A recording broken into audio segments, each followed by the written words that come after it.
Yes, कल की class में जो हमने पढ़ा था सर्किल शुरू किया था और सर्किल का उससे पहले इंट्रोडक्शन कुछ थ्योरम के बारे में बताया। टेंजेंट क्या होता है, सीकेंट क्या होता है, गर्ल्स और बॉयज जरा फोकस करें।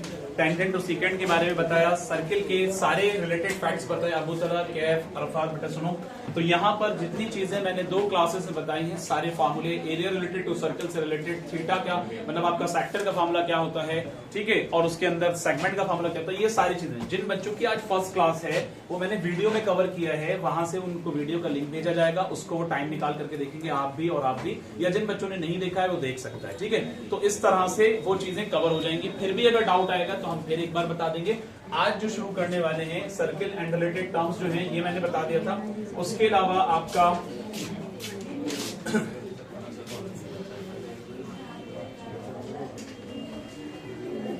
यहां पर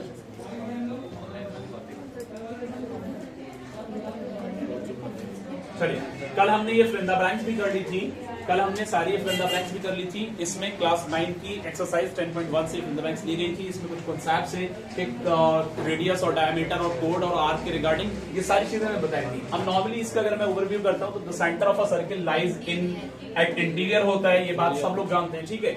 ये क्या होता है, सेंटर ऑफ सर्किल क्या होता है बच्चों, इंटीरियर होता है, तो ये चीज आप लोग को याद रहेगी। इसी तरह से सेंटर ऑफ सर्किल क्या होता है, इंटीरियर होता है। अब इसी तरह से a point whose distance from the centre of a circle is greater than its radius lies dash of the circle, यानी एक ऐसा पॉइंट जो उसके रेडियस से लेकर के मतलब रेडियस से जो लाइन जाएगी वो पॉइंट जो है जब बाहर होगा, कहने का मतलब यहां पर है वो पॉइंट जिसका distance centre of a circle is greater than its radius lies exterior, इसलिए क्योंकि जब वो एक्सटीरियर से जाएगा तभी वो रेडियस से बड़ा हो सकता है, अदरवाइज वो रेडियस से बड़ा नहीं होगा। अगर वो अंदर होगा, इंटीरियर में होगा, तो रेडियस से छोटा हो जाएगा।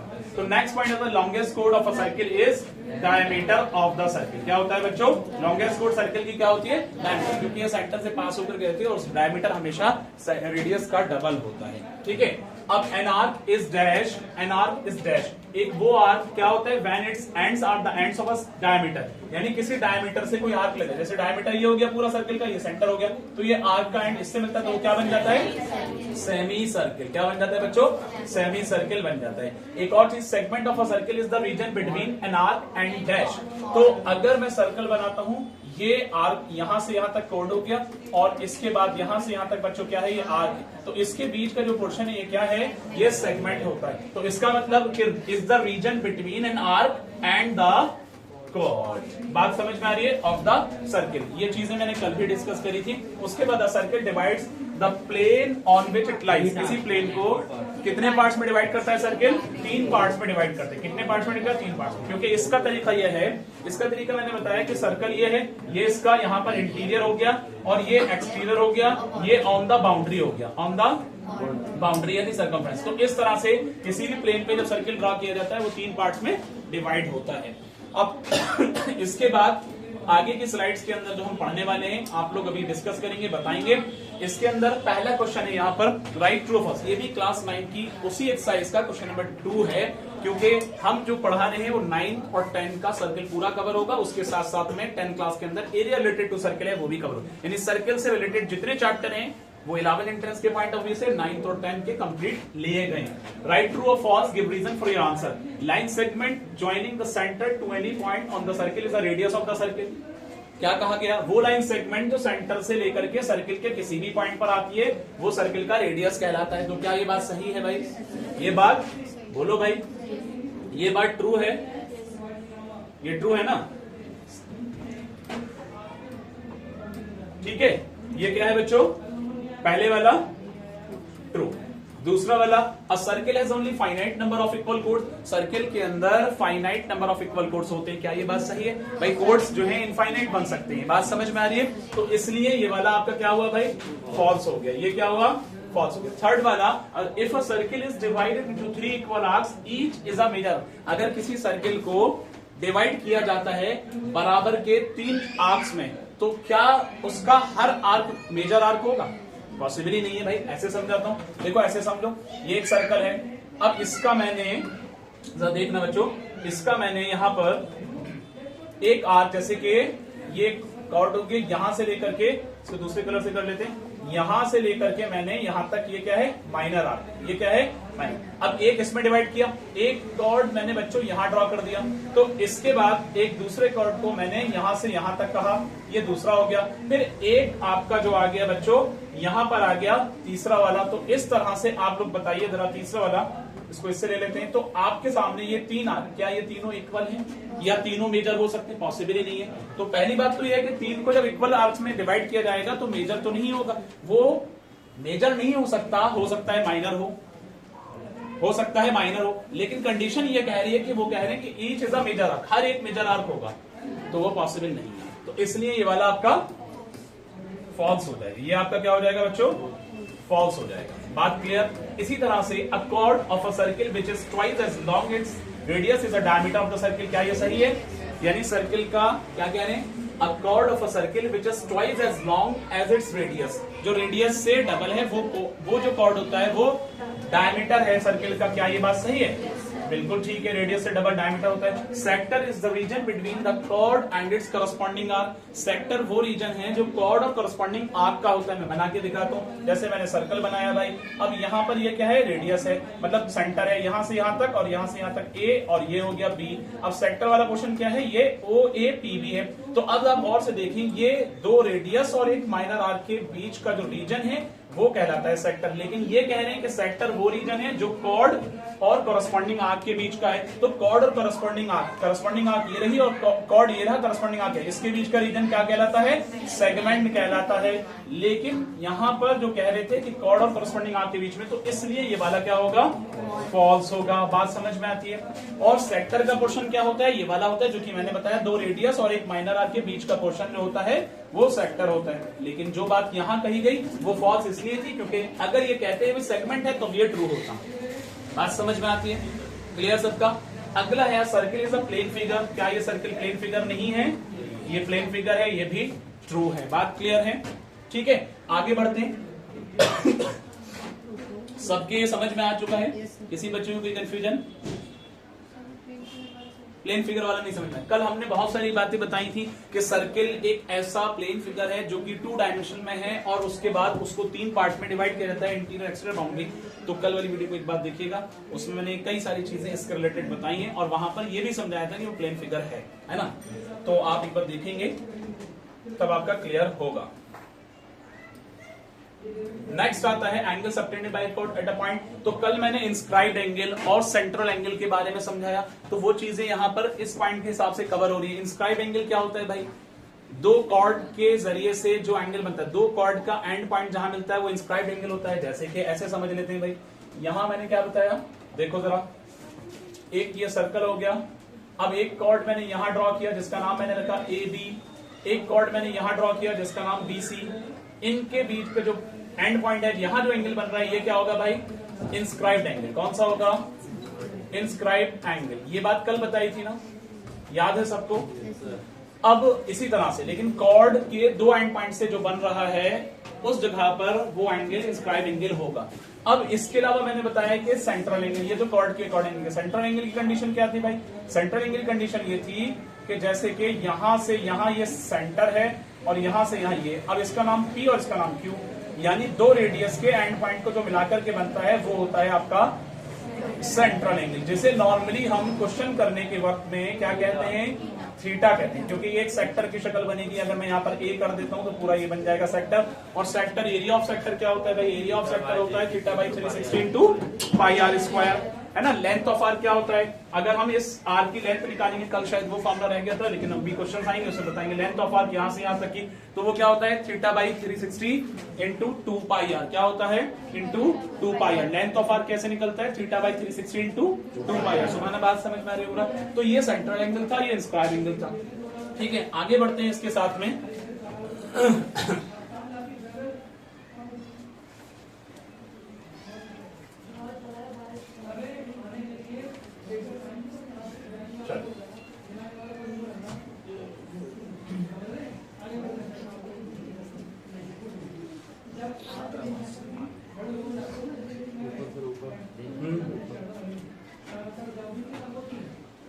यस, एक सेकेंड।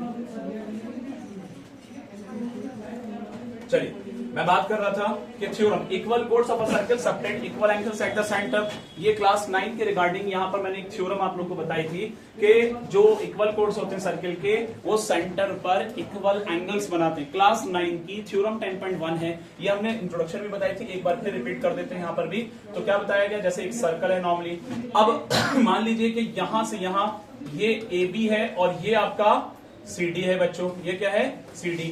अब यहां से रेडियस ड्रॉ किया, देखो ये सेंटर हो गया, क्या हो गया ये O, यहां से यहां तक एक रेडियस, यहां से यहां तक दूसरा रेडियस, इसी तरह से एक रेडियस इसका और एक रेडियस इसका, रेडियस तो सारे इक्वल होते हैं। तो अगर मान लीजिए कंडीशन है कि भाई अगर AB इक्वल है किसके, CD के, देन तब क्या होगा, जब अगर किसी सर्किल के अंदर कोड्स इक्वल होते हैं तो सेंटर पर उनके जरिए से जो एंगल बन रहा है बच्चों, वो एंगल आपस में क्या हो जाते हैं, इक्वल हो जाते हैं। मेरा कहना है कि then angle AOB is equal to angle COD हो जाएगा। ये बात समझ में आती है। इसका कन्वर्स क्या होता है, क्लास 9 की थ्योरम 10.2 में क्या होगा, अब इसका ये इसकी कन्वर्स थ्योरम एक और होगी, तो कन्वर्स इसका क्या होता है बच्चों, वो भी पढ़ लेते हैं क्योंकि अगली स्लाइड्स में कन्वर्स आएगा।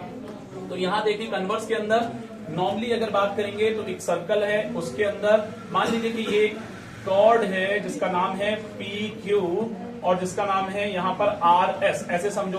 तो अगर मेरा यह सेंटर है और यहां से यहां और यहां से यहां मैंने रेडियस ड्रॉ की, इसी तरह से यहां से यहां से एक और रेडियस ड्रॉ की, तो कुल मिलाकर के यहां पर यह है कि अगर मेरे पास में ये एंगल और ये एंगल, मेरा कहना है कंडीशन ये है बच्चों, कंडीशन ये है कि इफ कौन सा एंगल, एंगल POQ, यानी ये एंगल बराबर होता है एंगल ROS के, अगर ROS के, देन तब क्या होगा बच्चों, तब ये कोड इस कोड के इक्वल हो जाएगा, यानी PQ बराबर हो जाएगा बेटा RS के। तो ये जो चीज मैंने आपको बताई है, यानी यहां पर कंडीशन थी कि अगर कोड बराबर होते हैं तो उन कोड से जो एंगल सबटेंड हो रहा है सेंटर पर, तो वो दोनों एंगल बराबर हो जाएंगे। यहां कंडीशन थी अगर सेंटर पर बनने वाले एंगल बराबर हैं तो उस केस में कोड बराबर हो जाएंगे। इतनी बात सबकी क्लियर हो रही है, क्लियर हो रहा है आपका, समझ में बात आ रही है, ठीक है सभी बच्चों का।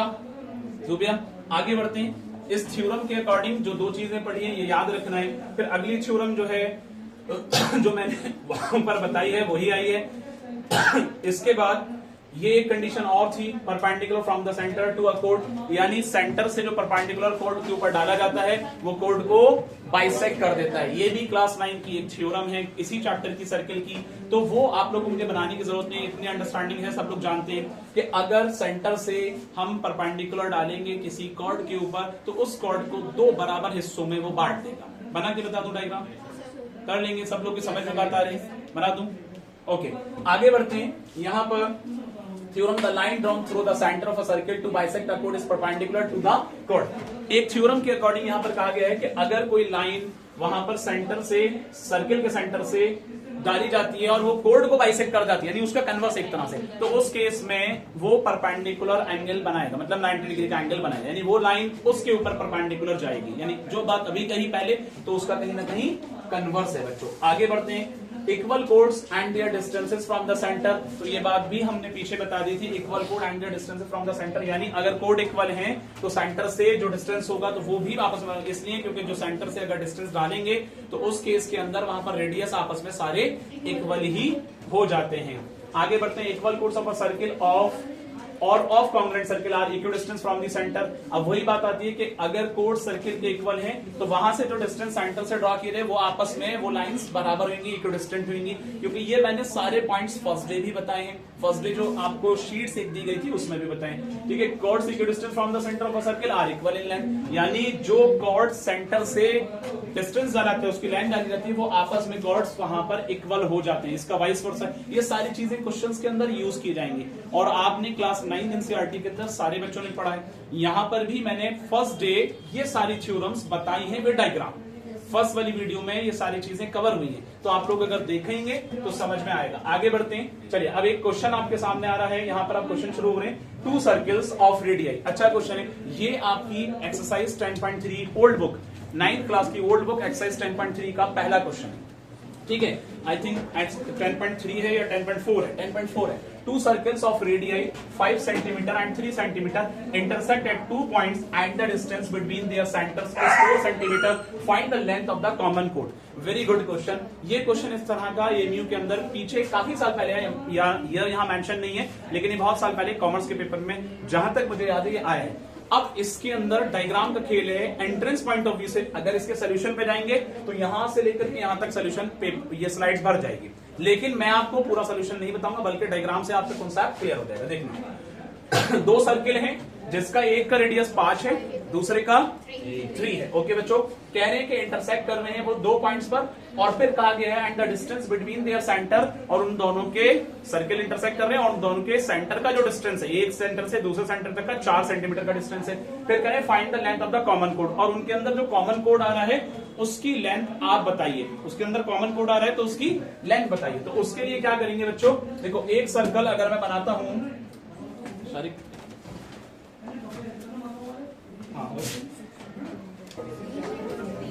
इस क्वेश्चन में इधर सुनिए, इस क्वेश्चन में जो बात कही गई है वो ये कहा गया है कि दो सर्किल जिसके रेडियस एक का 5 है, एक का 3 सेंटीमीटर। तो अगर आप सर्किल यहां ड्रॉ करते हैं और एक सर्किल इस तरह से लेते हैं, जरा ध्यान से देखिएगा। फॉर एग्जाम्पल एक रफ फिगर है ये, और छोटा कर सकते हैं इसको।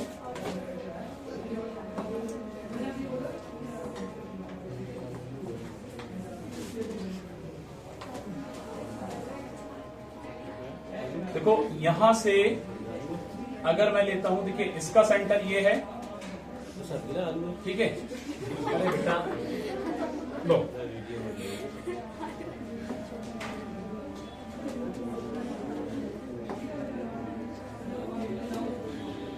ऐसे समझो, इसका सेंटर मान लो, मैं जो फिगर बना रहा हूं इसी पर क्वेश्चन बेस्ड है, वरना इसका सोल्यूशन बेटा बहुत ज्यादा लेंथी है। इसका सेंटर ऐसे मान लो यहां है और इसका सेंटर यहाँ है। इन्होंने कहा है कि दोनों सेंटर के बीच से जो लाइन जाएगी उसका डिस्टेंस कितना है, 4 सेंटीमीटर। तो आपने इसको O माना और इसको P मान लिया, या O डैश मान सकते हैं, 4 सेंटीमीटर है। अब आपसे कह रहे हैं कि कॉमन कोड की लेंथ बताइए। तो कॉमन कोड जो जाएगा बेटा, जो इसमें भी रहेगा और इसमें भी रहेगा। मेरा कहना है कि ये वाली जो लाइन है बच्चों, ऐसे करके समझ लो, ये जो लाइन है कॉमन रहेगी दोनों के लिए। बात समझ में आ रही है? ये आपका कॉमन कोड होगा, ठीक है बच्चों। अब असल में ये छोटे वाले सर्किल के लिए भी है और बड़े सर्किल, लेकिन बड़े सर्किल का जो रेडियस है वो कितना है प्यारे बच्चों, वो आपका है 5 सेंटीमीटर। तो यहां से यहां तक ये सर्कमफ्रेंस को टच करता है, तो 5 सेंटीमीटर ये हो गया। अब जरा ध्यान से सुनो, इसका सेंटर क्या था, P। इसका सेंटर क्या था, P। यहां से यहां तक ये सेंटर से अपने सर्कमफ्रेंस को टच कर रहा है, तो ये कितना हो गया, 3 सेंटीमीटर। ये डायग्राम अगर इस तरह से बन गया आप लोग का, तो यकीन मानो ये क्वेश्चन बहुत आसान हो गया, एक स्टेप का क्वेश्चन है। वरना जनरली क्या होगा, जो जनरल तरीका है बनाने का, तो फिर आप जो है इस क्वेश्चन के अंदर यहां से लेकर यहां तक 2 पेज भर देंगे अराउंड, तो आपका क्वेश्चन में टाइम जाएगा। और हम कर रहे हैं एंट्रेंस पॉइंट ऑफ व्यू से, इसलिए हमें टाइम को बचाना है। तो फिगर आप देख रहे हैं, इस तरह से फिगर को क्रिएट करना है कि उसका सेंटर से उसका सेंटर, वो तो 4 सेंटीमीटर है ही, चाहे आप सेंटर यहां हो, लेकिन इस जगह से जब यहां ड्रॉ करेंगे रेडियस छोटे वाले की है 3 सेंटीमीटर। हालांकि रफ फिगर है, ये थोड़ा और अंदर आ सकता था, ये थोड़ा सा और अंदर आ सकता था। बात समझ में आ रही है? तो इस हिसाब से ये 3 सेंटीमीटर, ध्यान से सुनना, और ये 5 सेंटीमीटर रेडियस, सेंटर से सर्कमफ्रेंस को टच कर रहा है, यहां से यहां तक 4 सेंटीमीटर। अब जरा गौर करें कि ये जो कॉमन कोड है, ये छोटे सर्किल का भी है, बड़े सर्किल का भी, लेकिन कोड के ऊपर जब कभी भी सेंटर से कोई लाइन ड्रॉ की जाती है, कोई रेडियस ड्रॉ की, तो उस कोड को क्या करता है, बाइसेक्ट करता है। अभी थ्योरम पढ़ी थी, यानी सेंटर से रेडियस जो है, मैं ये कह सकता हूं कि ओपी जो है वो कहीं ना कहीं यहां से यहां तक क्या चीज है, ये एक तरह से छोटे सेंटर के ऊपर, इस यहां से लेकर के यहां तक क्या रहेगा, बोलो भाई, बाइसेक्ट करेगा कि नहीं करेगा? ये बात समझ में आ रही है? तो इसका मतलब ये लाइन जब बाइसेक्ट कर रही है, ओपी जो होगी बाइसेक्ट करेगी किस लाइन को, इस लाइन का नाम दे दीजिए एबी, सही है। तो ओपी बाइसेक्ट्स, और ये क्यों कर रही है, एक थ्योरम लग रही है, बाइसेक्ट्स एबी। बात समझ में आती है? ओपी जो है एबी को बाइसेक्ट कर रही है। तो इस बात का मतलब क्या जाता है, इस बात का मतलब जाता है कि एपी बराबर, जो बच्चे बात कर रहे हैं सुन लें, एपी बराबर बीपी होगा। तो भाई एपी इत्तेफाक से वो छोटे सर्किल का, इस तरह हमने डायग्राम बनाया, छोटे सर्किल का सेंटर आ रहा है। तो जब छोटे सर्किल का सेंटर अगर 3 है, तो इस बात का मतलब है कि हमसे लेंथ ऑफ कॉमन कोड पूछा था बच्चों। लेंथ ऑफ क्या पूछा था प्यारे बच्चों, कॉमन कोड पूछा था। तो इसका मतलब यह है कि एबी का जो मेजरमेंट होगा वो 2 into 3, क्योंकि 3 यहां से 3 यहां से, 2 into 3 का मतलब क्या हो गया भाई, 6 सेंटीमीटर। आपका आंसर कितनी आसानी से आ गया, 2 स्टेप कॉन्सेप्ट में, बट फिगर पर बेस्ड है। अगर फिगर इस तरह का बना लेते हैं तो आसानी से ये क्वेश्चन हो गया। लेकिन अगर आपका जो जनरल तरीका है बनाने का, तो भाई उसका फिगर और भी तरीके से बनेगा, जो नॉर्मली एकेडमिक में आपको कराया गया है 9 के अंदर, बट वहां पर ये चीज आपकी इस तरह से नहीं आ पाएगी। बात समझ में आ रही है? तो सोल्यूशन बहुत लेंथी है। ये क्वेश्चन सबका क्लियर है? कोई कंफ्यूजन इस क्वेश्चन के अंदर? आगे देखते हैं।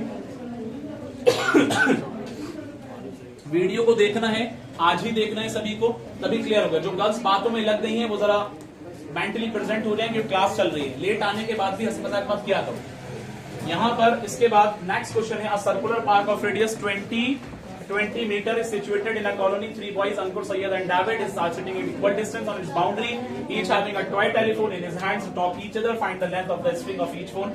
अब आपको ये पढ़ करके, मैं जो इतनी फास्ट पढ़ा था वो इसलिए क्योंकि मैंने अभी कल परसों ही ये क्वेश्चन कराया है। याद है कि नहीं है? मैंने क्या बताया? अब इस क्वेश्चन का सॉल्यूशन नहीं कराऊंगा फर्स्ट वीडियो में, बस इतना मैं बना देता हूँ। ये अंकुर है, ये सैयद बैठा है और ये डेविड बैठा है, और तीनों के हाथ में स्ट्रिंग लग रही है, और तीनों के हाथ में जो स्ट्रिंग लग रही है वो इक्वल डिस्टेंस पे है। तो इस हिसाब से ये समझ में आता है बच्चों, यहां से यहां तक ये सेंटर है, और यहां से यहां तक ये वाला एक डिस्टेंस है, और ये रेडियस हो गया, और यहां से यहां तक एक डिस्टेंस ये कंसीडर किया जाए। अब मैंने ये बात आपको बताई थी कि अगर ये O है और आपको रेडियस जो दे रखा है वो कितना दे रखा है? 20 मीटर का दे रखा है। आपसे इस क्वेश्चन के अंदर ईच स्ट्रिंग की लेंथ पूछिए, यानी जो अंकुर के हाथ में टॉय टेलीफोन है वहां से लेके ये तार यहां तक आ रहा है, यहां से सैयद के हाथ में जो टॉय टेलीफोन है यहां से यहां तक आ रहा है, और डेविड के हाथ में यहां से यहां तक अंकुर तक जा रहा है। तो इस हिसाब से जो स्ट्रिंग है, आप उधर सीधे बैठो, जो स्ट्रिंग की लेंथ है वो आपको निकालनी है। तो एक तरह तो ये बात समझ में आती है कि ये इक्विलैटरल ट्रायंगल है, और इक्विलैटरल ट्रायंगल के अंदर जो मीडियन ड्रॉ किया जा रहा है, यानी जो सेंटर से पास हो गया, वो 2:1 के रेशियो में जाता है। तो इस हिसाब से हमने इसका नाम दे दिया m। तो आप इसकी वैल्यू निकाल लेंगे। मेरी फर्स्ट वीडियो में, इस क्लास की फर्स्ट वीडियो के अंदर ये क्वेश्चन कवर है, और जो न्यू है या जिन्होंने नहीं पढ़ा है तो उस वीडियो को देख लेना, समझ में आ जाएगा। ठीक है? ये क्वेश्चन अभी रिसेंट करा है, और आपको याद भी होगा ये असल में √3 में जा रहा है। ये 10√3 है, एक्चुअल में ये हट गया है रूट, इसका थोड़ा डिसबैलेंस हो गया। ये 20√3 है, ये 30√3 है, और ये 15√3 है। तो इस हिसाब से √15 है। तो इसका मतलब इस हिसाब से आपका आंसर वहां जो हमने कराया था, अगर आपको याद होगा, 20√3 मीटर आ रहा था। क्लियर? 20√3 तो कहा है हमने, 20 बनाया। अच्छा, मतलब √3 पर था, रूट जो था वो 3 पर था, ये कहना चाह रहे हैं। हाँ, ये चीज थी, यानी सब जगह पर रूट। ये थोड़ा सा क्वेश्चन का फॉर्मेट बिगड़ गया, इसको सही कर देंगे। रूट जो लग रहा है वो 3 पर लग रहा है। बात समझ में आ गई? तो आपका आंसर था बी। अब जो नए बच्चे हैं या जिन्होंने उस दिन की क्लास नहीं की या जिनका छूटा है, वो फर्स्ट वीडियो को देख लेंगे, आज ग्रुप में फिर से भेज देगा। आगे देखते अगला क्वेश्चन है, angle subtended bye an arc of circle. ये चीजें भी इंट्रोडक्शन के अंदर बता दी गई, डायमीटर के अकॉर्डिंग जितनी भी चीजें हैं, ये थ्योरम वगैरह, ये सब कुछ आपको बताया गया है। ठीक है? Angle in the same segment of circle are equal, ये भी कल हमने जिक्र किया इंट्रोडक्शन में, फर्स्ट डे भी सेकंड डे भी सब कुछ बताया गया है। आगे क्वेश्चन रहेगा, tangent drawn from an extreme point of circle. जब कोई टेंजेंट ड्रॉ होता है एक्सट्रीम पॉइंट से, चलिए इसको एक बार मैं बता देता हूँ, क्लास 10th लेवल का है। तो इसके अंदर जैसे कि यहां पर एक सर्कल है नॉर्मली, अब आपके पास में ये एक पॉइंट है, जैसे यहां से यहां तक और यहां से यहां तक एक टेंजेंट है, ये पी पॉइंट है। ये क्या है बच्चों? P point. और ये ए है, ये बी है। जो बात करें सुन लीजिए, PA और PB आपस में इक्वल होगा। ऐसा क्यों है? ऐसा इसलिए है क्योंकि जाहिर है कि जो एक्सटीरियर पॉइंट से जो ड्रॉ होता है, टेंजेंट क्या है? जो पॉइंट ऑफ कांटेक्ट है, सर्किल के एक जगह पे टच होता है, ये कहलाता है पॉइंट ऑफ कांटेक्ट। यहां से यहां तक एक टेंजेंट, यहां से यहां तक दूसरा टेंजेंट। तो हमेशा PA बराबर होगा किसके बच्चों? PB के होगा। तो ये बात हमने पीछे की क्लास में बताई है, यहां भी क्लियर कर दी। आगे चलते हैं, angle between radius and tangent of a circle. इसके रिगार्डिंग भी बात बताई गई कि रेडियस और टेंजेंट के लिए क्या, जब कोई रेडियस सेंटर से टेंजेंट के ऊपर पॉइंट ऑफ कांटेक्ट पे डाला जाता है तो वहां पर वो 90 डिग्री का एंगल बनाता है। ये बात आपको बताएगी। अब आगे आते हैं, यहां पर इस फिगर के अंदर आप लोग देखेंगे, आपके सामने एक क्वेश्चन है, in figure A, B and C are 3 points. इसके अंदर 3 पॉइंट्स हैं on a circle with centre O, जिसका सेंटर O है। That BOC is equal to, ध्यान से सुनना, BOC कितना है भाई? 30 डिग्री का। BOC कितना है? यहां पर 30 डिग्री का। ठीक है बच्चों? BOC कितना आ रहा है आपका? 30 का। और आगे कह रहे हैं कि एंगल AOB जो है 60 का है। ध्यान से सुने। अब फिर कह रहे हैं कि if D is a point on the circle on the other side, on the other, then the arc ABC find angle ADC। यानी यहां पर D एक अलग पॉइंट है, अलग आर्क पर, कहने का मतलब है आपको निकालना है ADC कितना होगा। अब मैं आपको थ्योरम क्लास 9 की थ्योरम 10.7 या 10.8 उसमें कहा गया है कि जब सेम आर्क में जब चीज वहां बन रही है, यानी ये मैंने आपको बताया था सेंट्रल एंगल के रिगार्डिंग, कल भी एक रूल बताया था, अयान सुन रहे हैं आप, और थ्योरम क्लास 9 की एक थी 10.7 या 10.6 थ्योरम थी, उसके अंदर सेंटर पे बनने वाला एंगल डबल होता है हमेशा अगर सेम आर्क में जो एंगल जा रहा है वहां पर उनके जरिए से जो एंगल बन रहा है। तो कहने का मतलब है कि इन दोनों का सम कितना होगा भाई, सीधा सीधा है इन दोनों का 60 और 30 मिलाकर के 90, तो इसको मैं ऐसे लिख सकता हूं एंगल एओसी कितना हुआ भाई 90 डिग्री। लेकिन आपसे पूछा है एडीसी, तो सीधा सीधा उस थ्योरम के अकॉर्डिंग एडीसी निकालने के लिए 90/2 करना, क्यों? क्योंकि सेंटर वाला हमेशा इसका डबल होता है एक थ्योरम के अकॉर्डिंग, तो इसलिए आपके पास में एडीसी की वैल्यू कितनी आ गई बेटा 45 आ गया समझ में, एडीसी कितना आ गया 45, आंसर आपका 45 हो गया। क्लियर है? और कौन सी थ्योरम थी ये मैंने कल पढ़ाया है, सेंट्रल एंगल के बारे में बताया था, वहां पर एक तरह से ये क्या है रेडियस है, लेकिन इन रेडियस के बाद में ये क्या है कोण, तो इन रेडियस के ऊपर जो एंगल बन रहा है वो सेंटर पर आ रहा है, तो ये वाला एंगल हमेशा डबल होता है इस एंगल के। बात क्लियर है सबकी? आगे बढ़ते हैं जी जी। एक क्वेश्चन और है, ABCD is a cyclic quadrilateral whose diagonal intersect at a point E if angle DBC 70 degree and angle BAC is 30 degree. Find angle BCD. Further AB is equal to BC. Find angle ECD. इस question का photo ले लीजिए, ये आपका homework रहेगा ये question, ठीक है।